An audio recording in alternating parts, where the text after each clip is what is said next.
Selamat pagi kembali. Di video ini saya akan menjelaskan tentang actuating dan controlling. Jadi saya gabung aja karena materinya tidak banyak.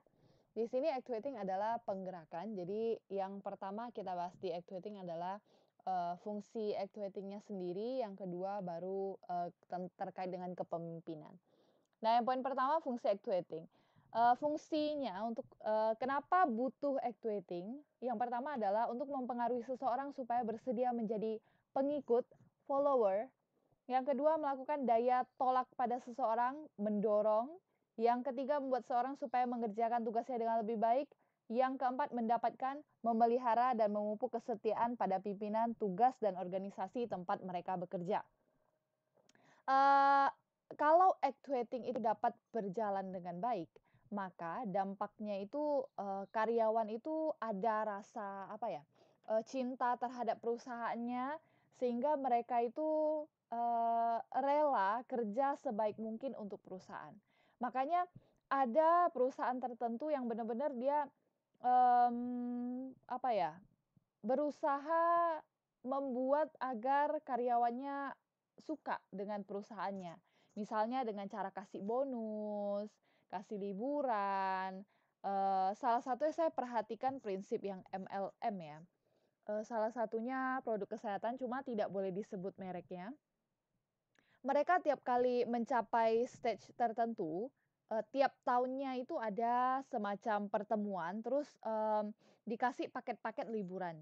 Jadi yang berhasil, lolos ini pakai liburan ini, dan salah satunya, apa namanya, anggotanya, salah satu anggota yang saya kenal itu setiap kali misalnya tawarin produknya ke saya, mereka itu benar-benar bagaimana ya, rasa cinta terhadap perusahaannya tuh kayaknya sudah tertanam dalam diri mereka. Jadi mereka tuh waktu promosiin ke kita juga semangat gitu.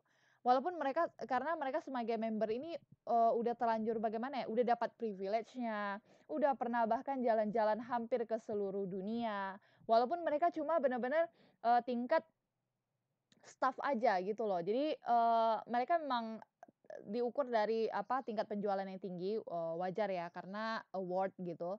Nah, tapi tuh mereka tidak perlu di posisi direktur untuk bisa keliling ke luar negeri, enggak.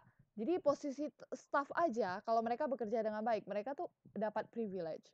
Dan juga, harus ada pimpinan yang bisa, apa namanya, mereka hormati, mereka segani, jadi mereka tuh kayak semangat kerjanya.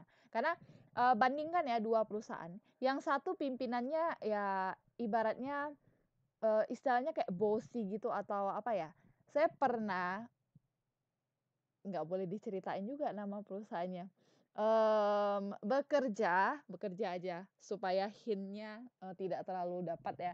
Jadi saya pernah kerja, mmm, di mana pimpinannya ini, apa ya, sepertinya memang, kurang baik di bagian actuating. Jadi, terkesan seperti untuk dirinya sendiri aja. Jadi dia melakukan sesuatu harusnya kan kita melakukan sesuatu yang terbaik gimana ya, bagaimana kita cara push karyawan kita biar semangat, ini enggak. Ini jadi dia fokusnya itu ke dirinya sendiri. Jadi bagaimana cara diri dia supaya dia itu, terlihat lebih baik, daripada karyawannya. Jadi gimana supaya dia ini dipandang lebih, baik apa namanya, oleh direktur atau manajer puncaknya gitu. Jadi dia lebih ingin dominan, sehingga dia tidak pedulilah karyawannya mau gimana dia nggak peduli.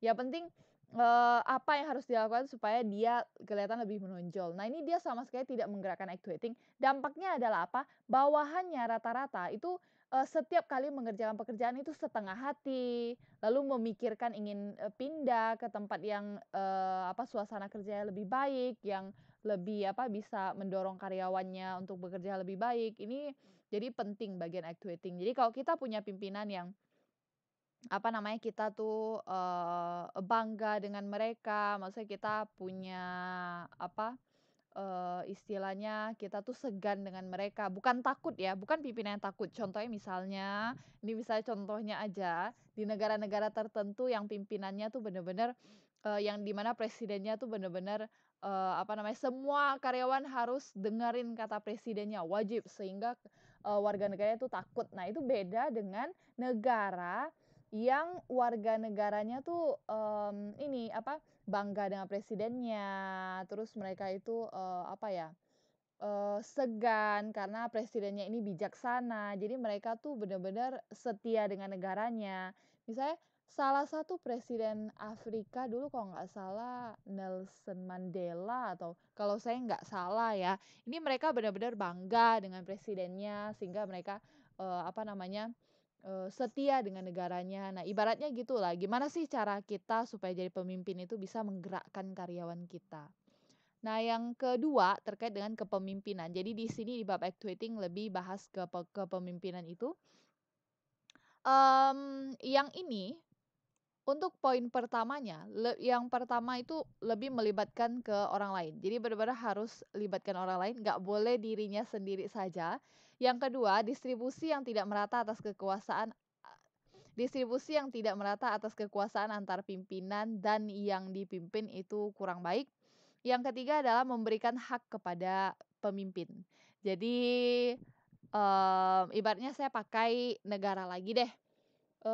Memang kita ada otonomi daerah pembagian kekuasaan, tapi kita harus kasih hak juga kepada pemimpin. Atau pakai skala kecil aja lah, misalnya ketua tingkat ya. Ketua tingkat, tolong ya bantu misalnya, kaprodi untuk, ini mahasiswa share berita. Nah, tapi, akan lebih baik jika ketua tingkat misalnya diberikan hak misalnya untuk, apa namanya, eee, sampaikan info langsung atau punya akses misalnya ke mana gitu. Jadi mereka punya hak-hak tertentu. Jadi, jangan sampai gini, jangan sampai murid-murid di kelasnya tuh cuma bisa arahkan langsung oleh kaprodi. Jadi misalnya, kegiatan ini silakan ikut poinnya 2 poin ya. Nah, harus tunggu kaprodi dulu. Jadi kalau kaprodi bilang, itu ada 2 poin baru jalan. Kalau kaprodi bilang, nggak ada poin ya, apa namanya, yang lain nggak boleh jalan gitu. Nah, ini diberikan hak-hak juga kepada, pemimpin, misalnya ke ketua tingkat. Oke, jadi ketua tingkat kamu nggak perlu tunggu kaprodi, kamu langsung aja misalnya kamu punya hak akses langsung ke bagian senat atau bagian kemahasiswaan saya nggak tahu, bagian mana gitu. Jadi kamu nggak perlu, tanya kaprodi, dikit-dikit tanya kaprodi misalnya, mmm, "Pak, ini mahasiswanya boleh nggak ikut kegiatan ini? Pak, ini boleh nggak?" Nggak perlu, jadi kamu langsung ke bagian kemahasiswaan aja. Kalau bagian kemahasiswaan, memang ada bentuk grup khusus ketua tingkat dan mereka ada share kegiatan apa, kalian boleh langsung ngurus sendiri lah gitu. Jadi ada, pembagian haknya. Sama juga misalnya yang saya bilang, apa namanya, otonomi daerah, misalnya gubernur tuh kalau misalnya mau perbaiki jalan yang daerah, nggak perlu lagi kasih tahu ke, pusat, tapi bisa sendiri. Terus kalian juga punya APBD, Anggaran Pendapatan dan Belanja Daerah. Jadi kalian punya APBD sendiri, ya terus kalau ada pajak-pajak daerah yang boleh kalian kumpulkan sendiri juga, jadi kalian benar-benar punya hak untuk mengolah sendiri pendapatan daerah kalian. Nah itu juga, salah satunya contoh dari poin yang ketiga. Nah, kalau misalnya yang poin kedua ini, distribusi yang tidak merata atas kekuasaan antara pemimpin dan yang dipimpin. Itu ibaratnya misalnya di satu perusahaan, manajernya nih sama, derajatnya sama, manajer bagian keuangan, manajer marketing, terus, manajer yang bagian IT. Nah, itu mereka sama derajatnya, manajer gitu ya. Nah, tapi kalau misalnya distribusi yang tidak merata atas kekuasaan, misalnya manajer keuangan itu boleh, apa namanya, memerintah atau apa ya, kasih tugas ke semua karyawan, bahkan karyawan yang punya IT juga kalian bisa gitu. Tapi kalau misalnya yang bagian IT kalian nggak boleh ya, kalian hanya ngurus, divisi kalian aja. Padahal mereka, selevel gitu. Jadi sama-sama manajer cuma beda divisi aja, beda fungsional aja. Nah, jadi jangan sampai seperti itu. Nah, yang ini yang menurut yang Chapman ini adalah landasan kepemimpinan yang efektif dan, kokoh menurut, Chapman. Jadi, landasan yang menurut dia paling cocok untuk kepemimpinan pertama cara berkomunikasi. Jadi, apa namanya, udah saya sampaikan juga kalau nggak salah di video-video sebelumnya. Jadi intinya tuh, setiap SDM yang baik itu, dinilai dulu dari cara berkomunikasinya. Karena apa? Mereka disiapkan untuk menjadi pemimpin-pemimpin yang baik. Makanya kalau misalnya ada lowongan yang bukanya itu untuk apa, nanti diarahkan ke bagian pimpinan atau apa, mereka pertama pasti, apa ya, menilai cara berkomunikasi. Dari wawancara juga atau enggak dari discussion session atau pokoknya, orang-orang yang lagi lamar kerja ini digabung dalam satu grup, terus kita bakal apa, brainstorming, terus lihat bagaimana cara komunikasi antar, ini, pelamar-pelamar ini gimana dikasih kasus, jadi nanti mereka bahas terus dilihat, dinilai nih cara komunikasi mana yang baik gitu dalam organisasi. Nah terus yang kedua adalah pemberian motivasi. Nah kadang pemberian motivasi ini, harus perhatikan ya, semua pimpinan itu bisa motivasi karyawannya. Jadi contohnya misalnya, saya pimpinan, kalian karyawannya, terus saya bilang, "Ayo ya kalian kerja yang baik. Kalau kalian kerja yang baik, nanti itu bisa, untuk apa namanya, jenjang karir kalian jadi lebih baik. Terus nanti kalian juga makin bisa makmur segala macam." Nah, kalau yang pimpinan kita yang memberikan motivasi cuma bisa ngomong doang ya, omong doang, tapi tidak bisa memberikan bukti, ini juga susah. Jadi ketika memberikan motivasi, pastikan kalian juga bisa jadi contoh. Makanya, lanjut ke ketiga, kemampuan memimpin. Jadi, misalnya tadi saya udah udah kasih kalian motivasi, kalau kalian kerja dengan baik, maka nanti, jenjang kalian juga baik, jenjang karir kalian juga baik. Tapi saya sebagai pimpinan yang berbicara, saya misalnya udah berpuluh-puluh tahun, 20, 30 tahun kerja di perusahaan itu posisi saya masih sama ini aja. Jadi percuma, saya bicara motivasi kalian juga percuma karena nggak ada buktinya. Makanya kemarin ada kasus, kalau nggak salah saya yang motivator terkenal itu Mario Teguh atau siapa ya, saya lupa. Nah, dia itu terkena kasus kalau nggak salah keluarganya, mungkin keluarganya tidak seharmonis yang disampaikan. Nah, penontonnya itu mulai, gini apa, Anda memotivasi kami, tapi Anda sendiri aja nggak benar, misalnya keluarganya gitu ya. Jadi mulai penontonnya itu, berkurang karena begitu. Jadi tujuan motivasi yang utama ini, kalau kamu mau motivasi orang, buktikan dulu dari diri kamu sendiri, itu akan lebih baik. Jadi misalnya tadi saya motivasi kalian misalnya, kerja yang baik supaya jenjang karir baik. Nah contohnya seperti saya sendiri. Nah waktu itu saya ada ikut apa, webinar tentang sertifikasi profesi. Nah dia itu, apa ya, memotivasi kami untuk mengikuti sertifikasi profesinya, karena bagi dia sertifikasi profesi ini adalah sertifikasi pendamping ijazah yang berguna kalau lulus. Jadi selain kalian lulus SE, misalnya S1, kalian juga punya sertifikasi profesi ini yang menandakan kalian memang profesional di bidang ini. Nah, contohnya seperti saya, dia bilang. Jadi saya waktu itu belum lulus S1, tapi saya punya sertifikasi profesi. Saya langsung lamar bekerja dan pekerjaan saya menerima saya sambil saya selesaikan kuliah bla bla bla, sekarang saya saat ini sudah bla bla bla. Nah, jadi kita lihat dari dia ada buktinya dan motivasinya juga kena. Nah, gitu, itu inti dari, bagian motivasi. Lalu yang selanjutnya adalah kemampuan untuk memimpin. Nah, ini penting. Makanya biasanya ya, kalian udah dari zaman kuliah, dari zaman sekolah, bagi yang sering ikut kegiatan organisasi, kadang ada pelatihan kepemimpinan. Tujuannya supaya ini, jadi melatih kalian ini soft skill-nya supaya kalian udah bisa duluan, "Oh ini." Jadi udah beda orang yang selama ini kerja pribadi dengan orang yang bekerja sama dalam tim. Yang kebiasaan memimpin itu berarti dia, lebih bisa bagian dalam actuating ini.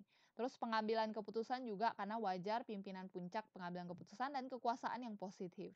Jadi tidak boleh semena-mena. Nah, ciri-ciri seorang pemimpin yang baik adalah nah, ini penting ya kata pemimpin ya.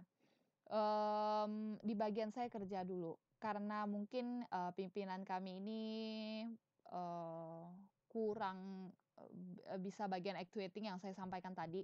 Ibaratnya kami mengatakan, dia adalah bos, tapi bukan pemimpin, gitu. Jadi, oke, mungkin dia bos, dia memang ditunjuk untuk jadi pimpinan kami, tapi dia tidak bisa digolongkan sebagai pemimpin, gitu. Mungkin, apa namanya, Tubuh kalian bekerja, kalian akan bisa memahaminya siapa sih yang benar-benar, seorang true leader itu siapa. Nah, menurut Roger D. Collins, ada beberapa ciri-ciri seorang pemimpin. Yang pertama dari kelancaran berbahasa, kemampuan untuk memecahkan masalah, kesadaran akan kebutuhan, keluasan kecerdasan, kesediaan menerima tanggung jawab, keterampilan sosial, kesadaran akan diri dan lingkungan. Nah, salah satu, apa namanya, contohnya juga nih saya ambil lagi dari kasus waktu itu, pimpinan saya lupa pimpinan Microsoft ya kalau nggak salah, Bill Gates ya. Oke, Bill Gates itu waktu itu ada kasus, beliau cerai dengan istrinya. Nah, kasus perceraian sih nggak masalah ya, pemimpin perusahaan mau bercerai nggak masalah, seperti Jeff Bezos itu yang punya Amazon, cerai juga nggak masalah. Tapi jangan sampai kasus perceraiannya disebabkan karena hal yang negatif, misalnya selingkuh atau apa. Nah, untuk yang Bill Gates ini kabarnya salah satunya itu, penyebabnya karena salah di Bill Gates sendiri. Nah, karena kasus Bill Gates ini bahkan, jajaran direksinya itu kalau nggak salah saya, ada di beritanya, cuma itu benar-benar awal-awal ketika kasus perceraiannya muncul, itu ada beritanya, ada rapat, direksinya yang mengeluarkan, agenda rapat itu untuk, menurunkan posisi dia. Jadi, oke lah kalau misalnya dia memang masih pemegang sahamnya, Microsoft misalnya, tapi, posisi dia itu diturunkan.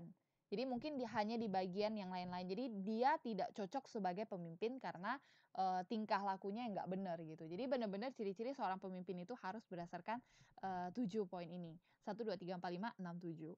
Oke, balik lagi ke, poin tambahan. Jadi saya memang banyak kasih poin tambahan tujuannya, terutama bagi yang tidak ikut kuis, yang poin tambahannya jelek, silakan diikuti ya, lumayan loh 30 poin. Nah, ini juga sama boleh diikuti yang poinnya sudah lebih dari 70 juga, penambahannya 5 poin. Nah, bagi yang di bawah 70 penambahannya 30 poin, sama komennya di kolom GC juga. Mmm, ini kalian, silakan, pilih pemimpin yang menurut kalian, benar-benar seorang pemimpin, kalian pilih siapa orangnya, terus kalian sampaikan aja alasannya. "Oke, Bu, ini termasuk, pemimpin karena dia sudah berhasil bla bla bla." Harus yang real ya, harus orang yang real. Kan biasa di berita kan banyak, kalian kan jago searching internet. Nah, kalian pilih yang mana yang memang termasuk true leader, yang mana yang bukan, karena mereka biasanya ada, bukan biasanya ya, yang seorang pemimpin asli itu pasti selalu, dituliskan kisahnya. Jadi apa saja yang mereka jalankan sehingga mereka memang mampu menjadi seorang pemimpin. Oke, itu bagian actuating. Yang sekarang kita masuk ke bagian controlling atau bagian pengendalian. Nah, bagian controlling ini dalam hal ini manajemen memiliki beberapa fungsi pokok, eee, ini ibaratnya pengawasan gitulah ya. Pertama, mencegah terjadinya penyimpangan. Jadi jangan sampai ada yang menyimpang, ya kalau ada kita perbaiki. Masuk ke poin kedua, memperbaiki penyimpangan yang terjadi. Ketiga, mendinamisasikan organisasi, bagaimana supaya organisasi itu lebih dinamis. Kita, review kembali ibaratnya gitulah. Kalau yang salah ya kita perbaiki. Memperkuat tanggung jawab. Jadi, jangan sampai cuma suruh-suruh aja, tapi nggak pernah direview kembali. Istilahnya ibaratnya kayak gini lah ya, saya minta kalian, belajar aja nih, misalnya saya share materi, share dalam bentuk Word misalnya, dalam bentuk PowerPoint aja deh, share dalam bentuk PowerPoint, share share share share share share, sampai nanti UTS ya baru UTS, sampai nanti, ujian ya baru ujian. Jadi nggak pernah ada, komunikasi sama sekali. Misalnya tiap pagi, "Saya share materi ya, silakan dikerjakan." Udah. Bukan, "Saya share materi ya, silakan dipelajari." Udah. Tapi tidak pernah, mengukur kemampuan kalian sampai di mana, pokoknya nanti UTS sajalah lihat hasilnya. Nah, itu nggak pernah lihat feedback kalian gimana, kalian paham atau enggak. Nah, itu, apa namanya, ibaratnya controlling-nya kurang. Jadi kenapa dosen itu kadang kasih tugas, jadi dosen yang kasih tugas itu, mereka akan menilai kemampuan siswa, jadi sebenarnya dia paham atau enggak sih materi ini gitu. Saya pernah, di awal-awal pertama kali online itu ya, pertama kali kalau nggak salah berarti tahun 2020. Itu kan kalian udah kuliah offline, terus pertengahannya libur karena ada corona, terus, dialihkan ke online. Nah, selama peralihan ke online itu saya sama sekali nggak ada kasih tugas seingat saya. Mata kuliah SKB juga, tapi nggak sebanyak ini, karena saya fokus ke share materi, kalau nggak salah pengantar akuntansi 2 juga saya ngajar juga, jadi fokus ke share materi sehingga kelupaan kasih tugas atau apa. Pengantar akuntansi 2 kalau nggak salah. Jadi ketika UTS atau UAS ya? UAS kalau nggak salah. Ketika UAS, itu hasilnya, hancur lebur, karena saya kelupaan menilai kemampuan mahasiswa. Jadi saya cuma share materi aja, "Oke ini caranya begini begini begini begini begini," tapi nggak ada feedback-nya. Jadi nggak tahu mereka paham atau enggak, jadi, nggak bisa mengukur. Ketika membuat soal UAS juga nggak bisa sesuaikan juga. Akhirnya, ya sudahlah begitu. Makanya tujuannya salah satu tugas itu untuk mengukur sebenarnya mereka paham atau enggak. Sama juga dengan tugas terstruktur kalian, sebenarnya mau lihat, kalian itu paham nggak sih poin-poin dari, SKB. Jadi SKB ini kan banyak ya aspeknya ya, dari kemarin kita belajar aspek ini, aspek itu, aspek bla bla bla, ini juga aspek manajemen, aspek organisasi, semuanya digabungkan jadi satu di tugas proposal kalian. Jadi mau lihat sebenarnya kalian paham nggak sih, studi kelayakan bisnis untuk proyek, yang kalian pilih itu. Oke, lanjut yang ini, bentar saya lihat PowerPoint-nya dulu. Nah, untuk yang ini jenis dan sistem pengendalian. Jenis pengendalian itu ada macam-macam, ada metode pengendalian pendahuluan, metode pengendalian bersama, metode pengendalian umpan balik. Nah, untuk yang metode pengendalian pendahuluan itu perlu berbagai standar kualitas dan kuantitas dari inputnya, seperti harus ada standar untuk materialnya. Contoh bahan baku. Bahan baku yang dibutuhkan itu, kualitasnya harus grade apa, ukurannya harus berapa. Jadi ada standar-standar yang harus diikuti. Kedua misalnya, standar untuk modal, modal itu diperoleh dari mana awal-awalnya. Standar SDM juga. Untuk merekrut SDM, saya itu harus pilih SDM yang bagaimana sih, jadi harus ada standarnya. Atau misalnya kita pakai, kampus deh, kampus. Misalnya kampus mau berjalan. Nah, untuk mencapai visi misinya standarnya harus apa? Oh iya, jumlah dosen dalam perguruan tinggi harus sejumlah ini. Satu kelas hanya boleh segini aja. Jadi ada standar-standarnya untuk metode pengendalian yang pendahuluan. Kalau metode pengendalian yang bersama itu adalah terkait dengan standar perilaku, standar kegiatan, standar pelaksanaan pelaksanaan yang layak itu seperti apa. Jadi dalam pelaksanaannya. Contohnya lagi saya pakai kampus deh misalnya. Oke, gimana sih standarnya? Oh iya, jadi biasanya sebelum, mulai kuliah itu ada keluar peraturan. Ini adalah, prosedur-prosedur misalnya, untuk kalian kuliah daring, mahasiswa harus ini, join ke grup WA bla bla bla. Lalu UTS juga misalnya, oh ya yang bagi bentrok nanti lapor bentrok di mana bla bla bla, ada aturan-aturan dan standar-standarnya.